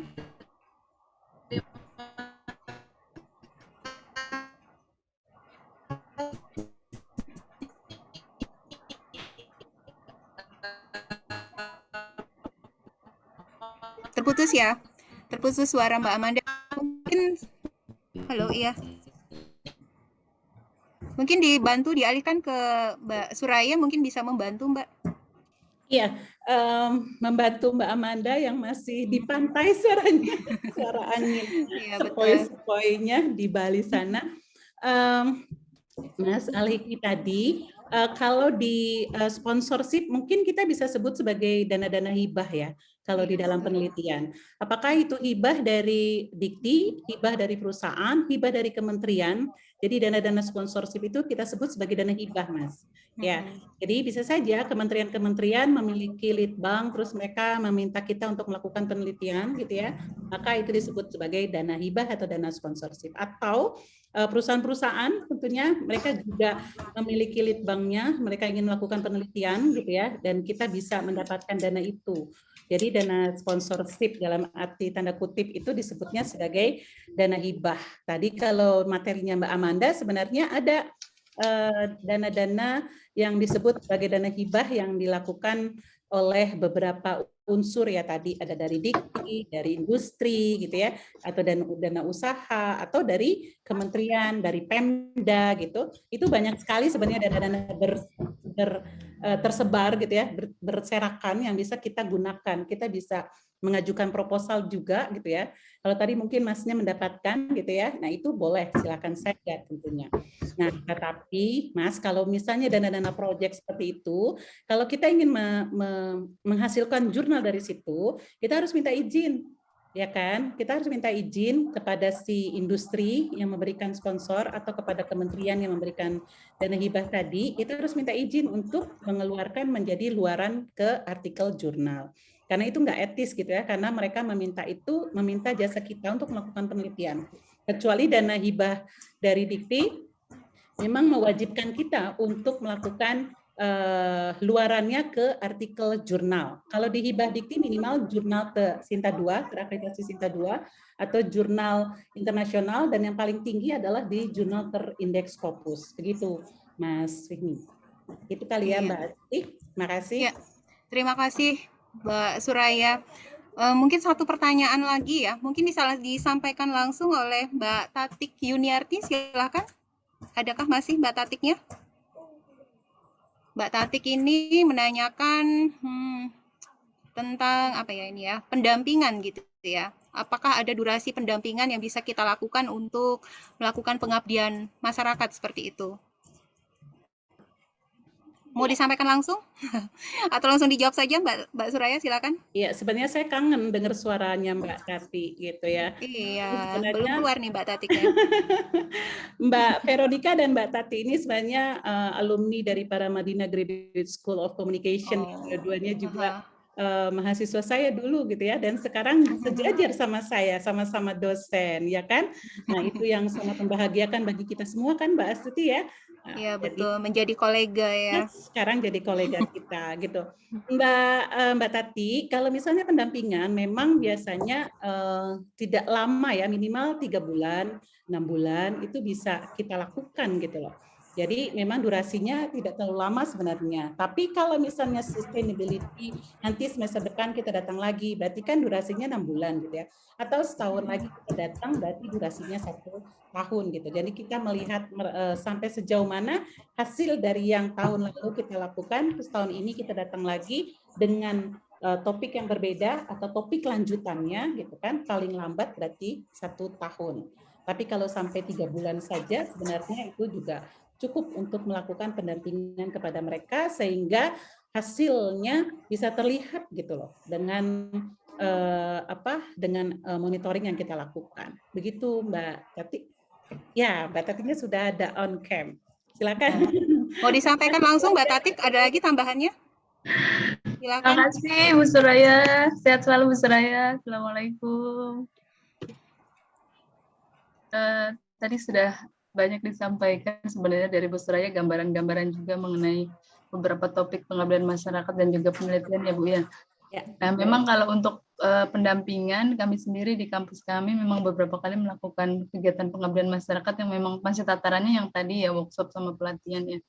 Untuk pendampingan itu, nah ini yang mungkin saya belajar dari ibu-ibu, bapak-bapak semuanya, teman-teman di sini, yang tadi mungkin durasinya 3 bulan ya Bu ya. Minimal ya yang harus bisa kita ini. Nah yang ingin saya tanyakan juga target setiap jangka waktu itu bisa langsung dibuat jurnalnya juga ya Bu ya. Artinya betul setiap kegiatan itu 3 bulan dibuat jurnal, nanti lagi bikin lagi, itu bisa juga seperti itu ya Bu ya. Betul, betul sekali Mbak Tati. Jadi memang kami berharap kegiatan pengabdian masyarakat itu tidak berhenti ketika kita melakukannya pelatihan dan workshop, itu tidak berhenti. Tapi hasil dari pengabdian masyarakat kita tulis gitu kan di jurnal. Ya, jurnal Sinergi Komunikasi sudah membuka gitu ya, teman-teman bapak-bapak dan ibu-ibu untuk submit jurnalnya. Tinggal lihat template-nya, terus bisa submit di jurnal Sinergi Komunikasi sehingga membantu kami di divisi penelitian dan pengabdian masyarakat ini supaya jurnal tersebut bisa cepat terakreditasi masuk ke Sinta. Syukur-syukur bisa langsung ke Sinta 3 ya. Sinta 2 masih susah soalnya gitu ya. Dan itu baru 1 yang ada di Indonesia gitu. Nah, jadi itu yang kami harapkan gitu ya Mbak Tati. Tapi jangan lupa tadi ya bahwa setiap melakukan pengabdian masyarakat langsung juga melakukan evaluasi gitu ya, dari misalnya pada saat acara langsung melakukan evaluasi juga nggak apa-apa. Tapi nanti next bikin evaluasi lagi dari monitoring dan evaluasi selama 3 bulan, bisa bikin 1 jurnal lagi misalnya. Walaupun saya belum pernah melakukan itu ya. Tapi pada saat itu kita melakukan evaluasi terhadap tingkat pemahaman dari usernya, sampai sejauh mana mereka bisa memahami pelatihan dan workshop yang kita adakan. Gitu. Nah, seperti itu. Jadi bisa dibuat artikel jurnalnya. Yuk, jadi tinggal lihat contoh-contoh yang ada di webnya, di OJS-nya Sinergi Komunikasi. Seperti itu, Mbak Tati, Mbak Astuti. Ya, terima kasih Mbak Suraya. Lanjutkan satu poin ya terakhir ya sebelum kita waktunya kayaknya sudah mulai sudah mepet ini. Mbak Manda tadi ada pertanyaan menyambung dari, mungkin sudah dijawab juga, tapi mungkin bisa dikuatkan lagi oleh Mbak Amanda. Apakah kita boleh mendapatkan pendanaan dari sponsorship? Dan yang kedua, kira-kira nih skema penelitian yang paling tren untuk bisa mendapatkan pendanaan baik dalam maupun luar negeri seperti apa aja tuh Mbak Amanda? Ya, terima kasih Mbak Astuti, dan sebelumnya saya mohon maaf untuk ketidaknyamanan tadi karena internet ini memang kadang sedikit menggoda kita, menggoda iman. Baik, untuk apakah boleh mendapatkan sponsor atau tidak, sebenarnya itu tergantung juga dari siapa yang membiayai dana penelitian kita terlebih dahulu. Apabila kalau kita dari pemerintah, memang pada umumnya kita memang tidak lagi meminta sponsor karena nanti takutnya dianggap double funding karena kita diberikan dana nanti menjadi permasalahan. Apabila kita kerjasama dengan lembaga dan misalnya kita kerjasama misalnya dengan PLN untuk sebuah penelitian, terus kemudian kita meminta sponsorship lagi, itu juga apabila biasanya kalau dari perusahaan-perusahaan seperti itu mereka sudah kayak punya kerangka acuan kerja.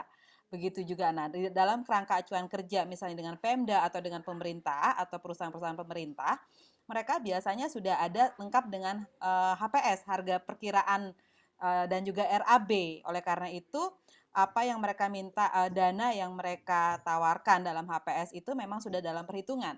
Jadi kita kemudian menyesuaikan, dan apabila kita kemudian meminta sponsor itu tidak etis, seperti itu.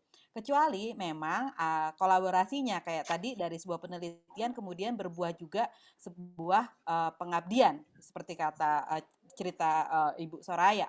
Nah, apabila kita kemudian ingin membuat sebuah pengabdian di luar dari KAK yang kerjasama dengan yang memberikan kita dana, itu dimungkinkan. Tetapi tentu saja harus etikanya bicara dulu lah, soal dulu bahwa kita mau ada pengabdian, Bu. Hasil penelitian ini nanti kita akan kerjasama dengan pihak AIU. Apabila iya, mereka tidak masalah, dengan senang hati itu bisa berjalan. Gitu. Kalau misalnya etika yang terpenting kalau dapat hibah dari pemerintah, dari Dikti, itu yang dicek adalah luarannya, Mbak Suraya ya. Itu yang terpenting. Jadi apabila kita dalam menuliskan proposal luarannya adalah Sinta 2, ya itu yang dicek. Karena sekarang yang saya pahami ya, kalau mohon maaf kalau salah, mereka Dikti tidak lagi ngecek nota-nota. Dikti itu tidak lagi ngecek benar nggak makan 50.000 dikali sekian, enggak. Tapi Dikti hanya melihat output dan outcome. Apabila luarannya ditulis adalah Sinta 2 atau Scopus seperti itu yang dicek sama Dikti. Itu ada monef biasanya, ada monef luaran biasanya setahun atau 6 bulan dari selesainya masa penelitian. Nah, apakah bentuknya draft, nanti akan ada nilai-nilai tersendiri yang dilakukan oleh Dikti.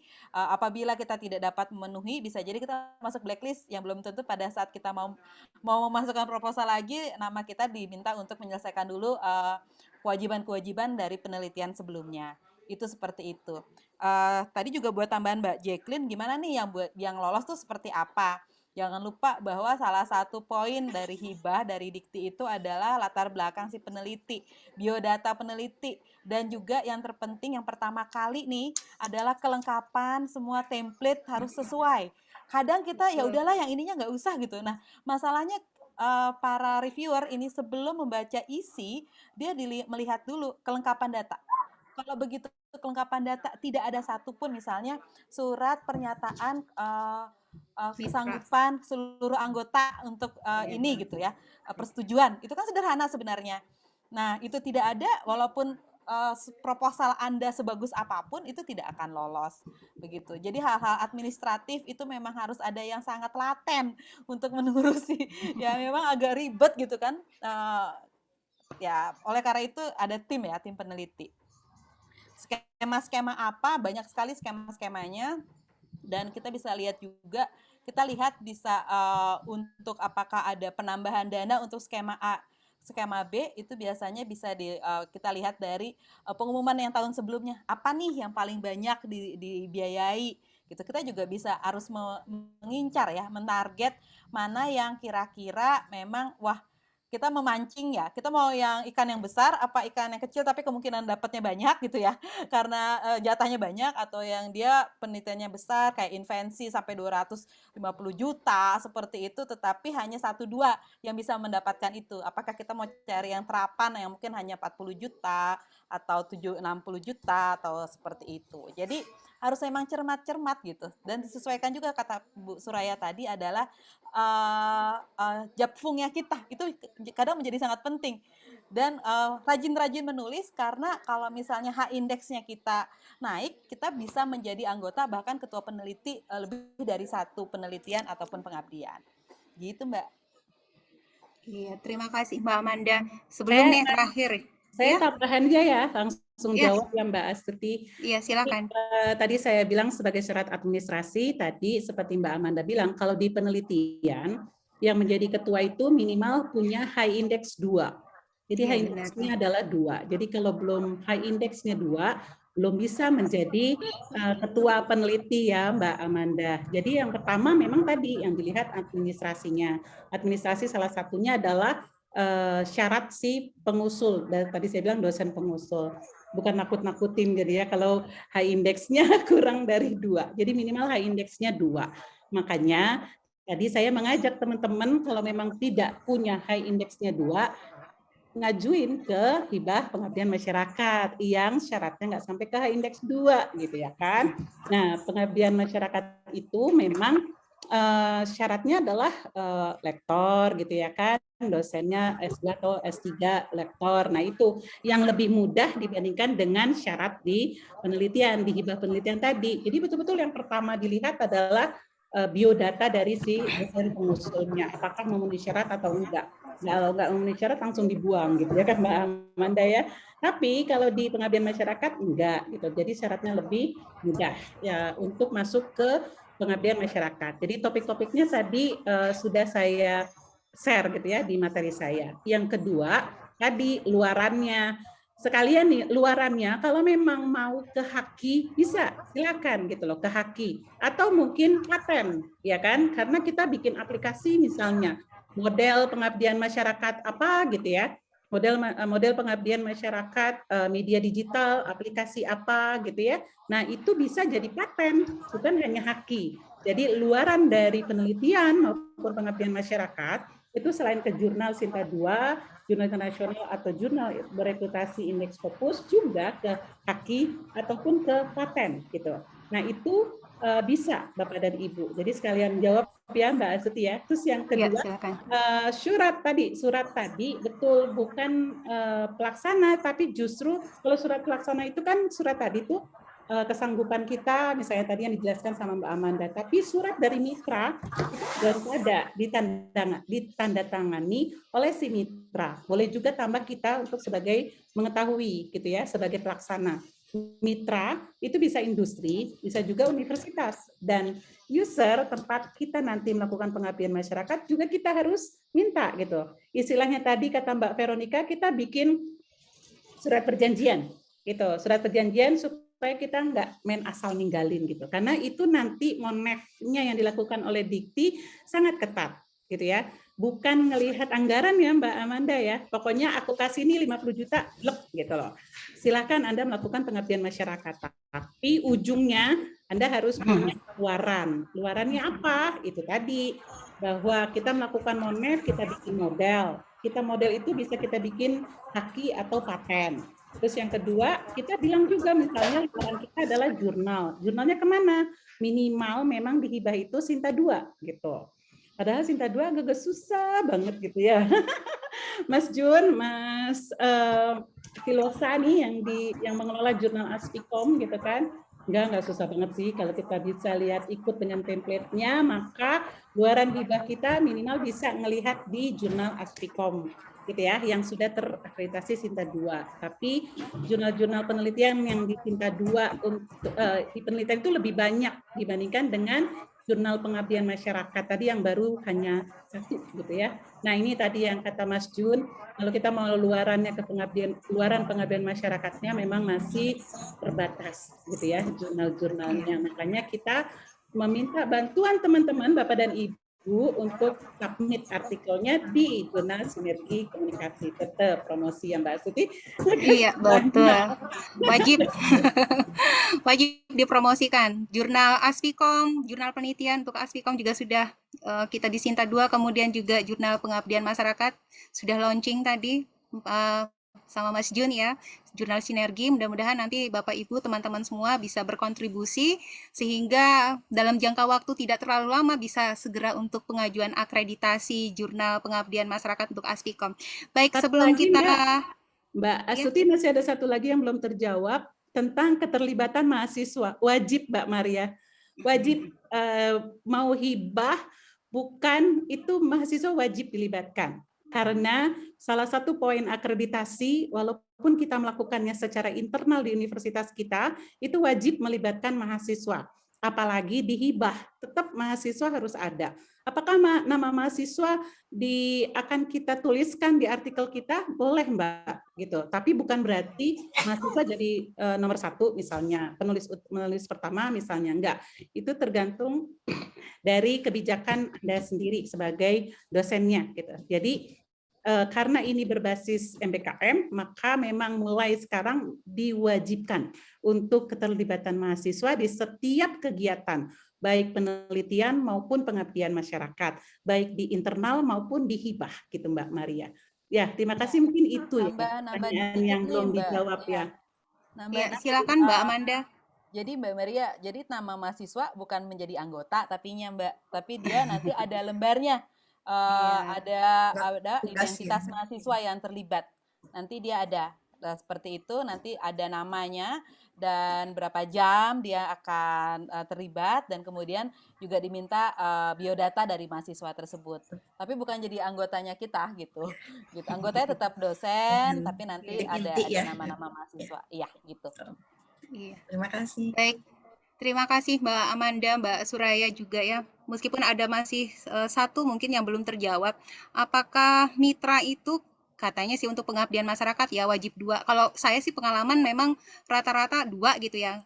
Gimana nih Mbak Amanda sama Mbak Suraya? Mungkin dalam 1 menit aja. Kalau terakhir saya bikin penelitian yang ini mitranya memang lebih dari 2 sih gitu kan. Iya. Ya gitu. Tapi memang asal dituliskan, nanti biasanya dituliskan apa peran si mitra tersebut gitu. Ada Nanti surat, ada surat dan juga ada lembar di Simliptapnas itu biasanya ada penjelasan bagaimana keterlibatan mitra dalam penelitian atau pengabdian. Nah, itu harus jelas bagaimana perannya, dan memang mitra tersebut juga harus, kita punya surat sih yang menyatakan mitra tersebut bersedia, dan juga dijelaskan di sana bagaimana peran si mitra tersebut. Gitu sih. Baik, terima kasih Mbak Amanda, Mbak Suraya, sangat luar biasa sekali. Mungkin bisa dikasih applause dulu lewat reaction kita semua kepada Mbak Amanda dan juga Mbak Suraya, seperti itu ya.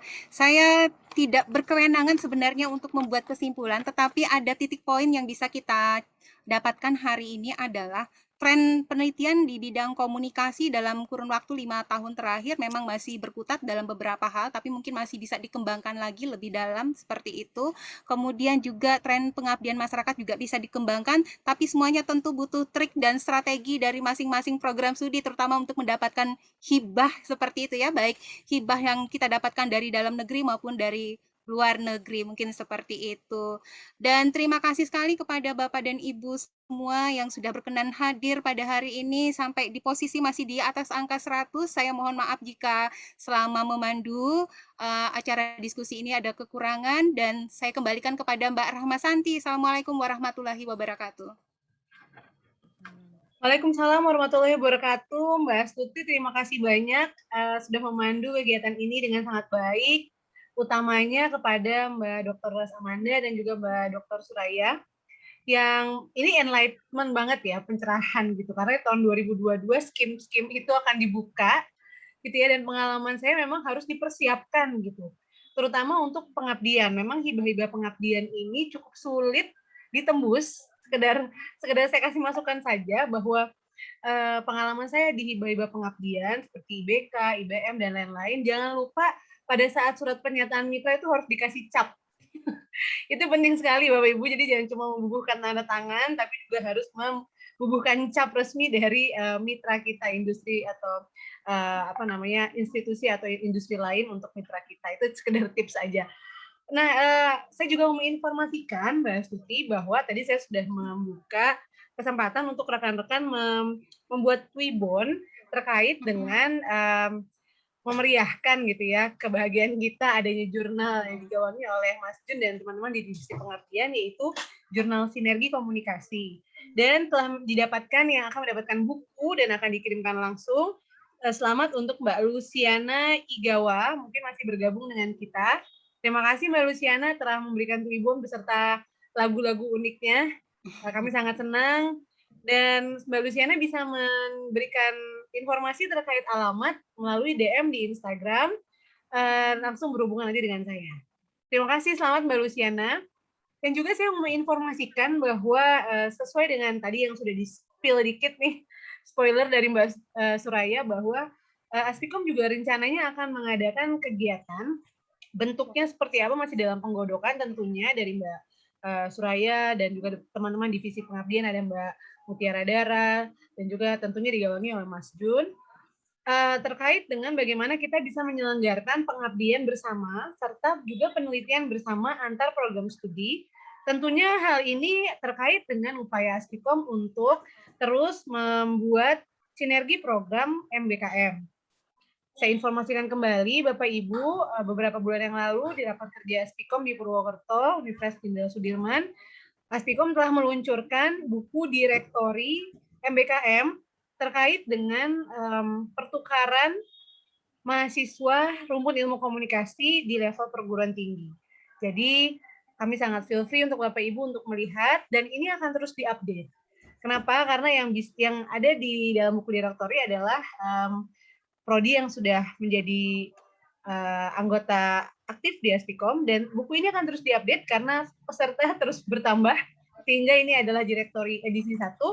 Dalam beberapa bulan ke depan kami akan meluncurkan lagi direktori edisi berikutnya. Karena juga ada perubahan di sisi akreditasi masing-masing prodi ya. Sekarang sudah ada yang unggul ya, sangat baik dan baik. Kalau dulu kan kita ABC gitu Mbak Siti ya. Baik, mungkin itu saja informasi-informasinya. Semoga bisa bermanfaat untuk rekan-rekan semua. Link absen dan Tribun bagi yang ingin masih berpartisipasi sudah saya share di kolom chat. Sekali lagi kami mohon applause dulu dong untuk Mbak Astuti, Mbak Manda, dan juga Mbak Suraya. Terima kasih banyak. Semoga ini menjadi bekal untuk kita penelitian dan pengabdian di tahun 2022. Untuk pertanyaan, materi, ataupun bincang-bincang lainnya bisa mengunjungi website aspikom.org atau Instagram Aspikom, atau juga melalui Twitter, dan semuanya nanti akan kita jawab sesuai dengan pertanyaannya. Itu saja saya akhiri. Wabillahi taufiq wal hidayah. Wassalamualaikum warahmatullahi wabarakatuh. Waalaikumsalam warahmatullahi wabarakatuh. Terima Terima kasih. kasih semuanya. Terima kasih. Saya sudah kasih materinya di kolom chat ya Bapak Ibu. Silahkan. Terima kasih Mbak Suraya, Mbak Amanda, Mbak Santi, terima kasih Mas Jun, Uni Neti, makasih. Makasih Mbak Suti. Mbak Mutiara, terima kasih. Narasumbernya pakar-pakar keren, Mbak Suraya, Mbak Suti, Mbak Amanda. Mbak Mutiara. Mbak Mutiara, apa kabar di Ambon? Aman ya. Terima kasih semuanya. Sehat ya. Terima kasih Mbak Suraya. Terima kasih. Bu Neti sehat ya. Sehat Mbak Yus, terima kasih. Sampai ketemu, salam sehat. Izin pamit sampai Mbak Neti. Sampai ketemu. Izin pamit ya semua. Terima kasih Neti. Terima kasih Mbak Neti. Sama Suraya. Bu Neti. Assalamualaikum. Sampai jumpa di Malang ya. Sampai jumpa di Malang rekan-rekan di rapat prodi Indonesia. Sampai jumpa di Malang. Tanggalnya masih rahasia tapi. Aduh. Bocorannya dong, Mbak. Bocoran dong Mbak Sati. Ya, bocoran. Ini tergantung Mas Himawan di UMM Malang karena beliau akan menjadi host. Jadi bocorannya 2022